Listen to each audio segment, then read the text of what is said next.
Assalamualaikum warahmatullahi wabarakatuh. Pada kesempatan kali ini, kita akan membahas topik kuliah tentang kompromis medis di bidang prostodontia. Seperti kita ketahui bahwa menurut The Glossary of Prostodontics, prostodontia merupakan cabang ilmu kedokteran gigi yang mempelajari tentang pemulihan, pemeliharaan fungsi mulut, kenyamanan, penampilan, dan kesehatan pasien dengan memperbaiki gigi asli dan atau menggantikan gigi atau jaringan kraniofacial yang hilang dengan pengganti tiruan. Bidang ilmu prostodontia meliputi gigi tiruan cekap atau fixed partial denture atau biasa kita kenal dengan gigi tiruan jembatan, dan gigi tiruan lepasan atau removable denture yang terbagi menjadi dua, yaitu gigi tiruan lengkap full denture dan gigi tiruan sebagian lepasan atau removable partial denture. Siapa sajakah pasien yang membutuhkan perawatan prostodontia? Perawatan prostodontia itu diklasifikasikan sesuai dengan golongan usia. Menurut WHO, klasifikasi usia meliputi kelompok usia remaja 11-19 tahun.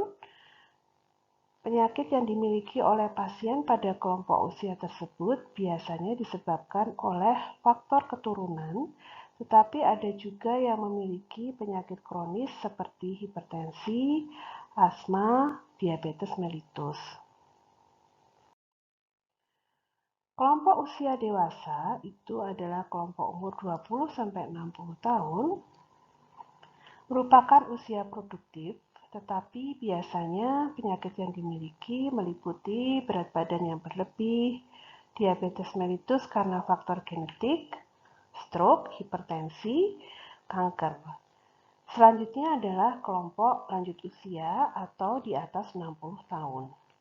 Penyakit yang diderita lebih kompleks dan merupakan kombinasi kondisi perubahan dari usia normal, penyakit kronis yang diderita, dan riwayat pengobatan yang diperoleh. Mengapa pasien kelompok lanjut usia berbeda dibandingkan dengan kelompok usia lainnya? Hal ini karena beberapa faktor independen, antara lain penuaan secara genetik, perubahan genetik secara acak, dan kerusakan lingkungan.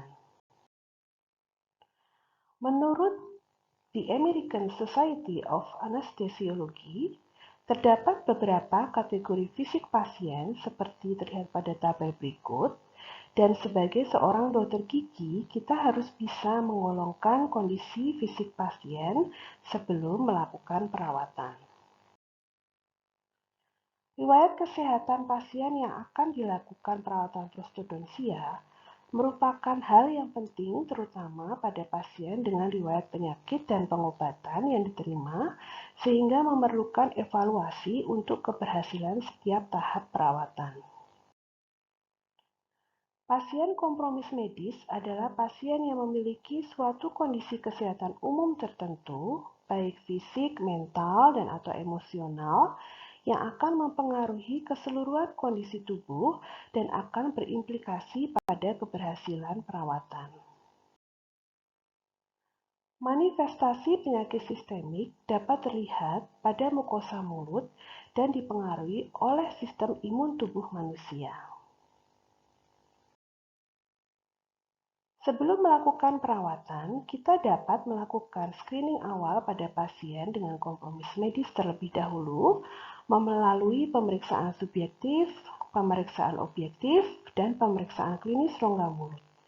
Adapun tahapan klinis yang dapat kita lakukan meliputi pemeriksaan radiografi intraoral, kemudian dengan anamnesa riwayat penyakit sistemik, riwayat dental, riwayat pengobatan yang diterima pasien, kemudian juga kerjasama rawat bersama antara dokter gigi dengan dokter atau dokter spesialis terkait perawatan medis pasien. Mencatat tanda vital pasien juga merupakan suatu hal yang perlu dilakukan. Pemeriksaan laboratorium apabila diperlukan merupakan pemeriksaan penunjang yang biasanya diperlukan pada beberapa perawatan prostodontik. Kemudian juga perlu diketahui terapi preventif apa saja yang sudah diterima oleh pasien. Riwayat perawatan medis yang sedang dilakukan saat ini juga menjadi sumber informasi yang harus digali melalui anamnesa pada pasien. Hal yang harus diperhatikan antara lain, pengaruh kondisi sistemik pasien tentunya akan berpengaruh terhadap kondisi mukosa oral pasien dan respon adaptif pasien terhadap protesa yang baru. Evidence-based guideline untuk menentukan rencana perawatan pada kasus prostodontik meliputi kondisi sistemik pasien, kebiasaan pasien, faktor lokal, dan juga desain protesa yang akan dibuatkan. Hal yang harus diperhatikan pada pasien dengan kompromis medis antara lain kondisi mukosa oral pasien, gangguan pergerakan rongga mulut, penyakit yang dapat mempengaruhi aliran saliva dari pasien, nutrisi dan penyakit sistemik yang diderita oleh pasien. Evaluasi medis pada pasien geriatri meliputi riwayat kesehatan, harus dilakukan anamnesa yang mendetail pada pasien, konsultasi medis, pemeriksaan secara menyeluruh, dan pemeriksaan rongga mulut, yaitu kondisi rongga mulut yang berhubungan dengan kondisi sistemik pasien. Beberapa penyakit yang memerlukan perhatian pada perawatan prostodontik antara lain penyakit kardiovaskular pada pasien.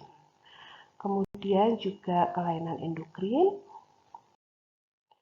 kelainan tiroid, kelainan kelenjar adrenal, penyakit paru-paru, penyakit lever, penyakit hematologi, dan penyakit tulang yang biasanya diderita pada pasien usia lanjut.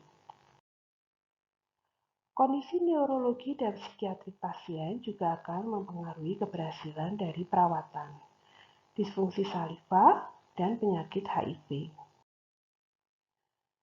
Prinsip umum yang harus diperhatikan pada perawatan pasien dengan kompromis medis yaitu seorang dokter gigi harus dapat memperhatikan kondisi pasien seperti misalnya posisi pasien pada kursi gigi, misalnya pada pasien penderita kardiovaskular.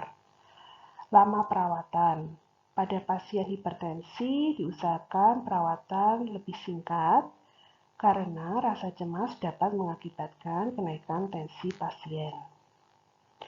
Pemilihan anestesi yang sesuai, seperti pada perawatan gigi tiruan cekat yang membutuhkan prosedur infiltrasi pada saat preparasi gigi penyangga. Rasa mual karena kenaikan asam lambung akibat rasa cemas, kemudian adanya perdarahan yang tidak bisa berhenti karena adanya penyakit kelainan darah seperti hemofilia. Kemudian juga manajemen sinkop, infak miokardial, dan juga stroke. Penyakit-penyakit ini dapat mempengaruhi keberhasilan dari perawatan prostodontia karena biasanya perawatan prostodontia dilakukan pada waktu-waktu yang bukan merupakan kunjungan singkat, jadi memerlukan beberapa kali kunjungan, sehingga kondisi sistemik pasien perlu menjadi perhatian bagi seorang dokter gigi untuk keberhasilan perawatan prostodontia. Hal yang bisa dipersiapkan sebelum perawatan antara lain perjanjian awal dan waktu perawatan yang singkat, itu bisa direncanakan sebelum kedatangan pasien. Kemudian penggunaan obat penenang dengan efek yang singkat ini akan sangat membantu pada prosedur perawatan.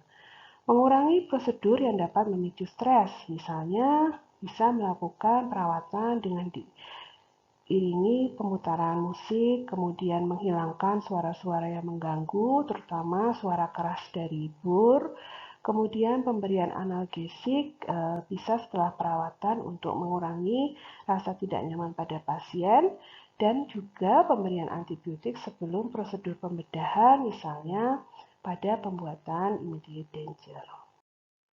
Demikian kuliah yang dapat saya sampaikan pada kesempatan kali ini. Terima kasih. Wassalamualaikum warahmatullahi wabarakatuh.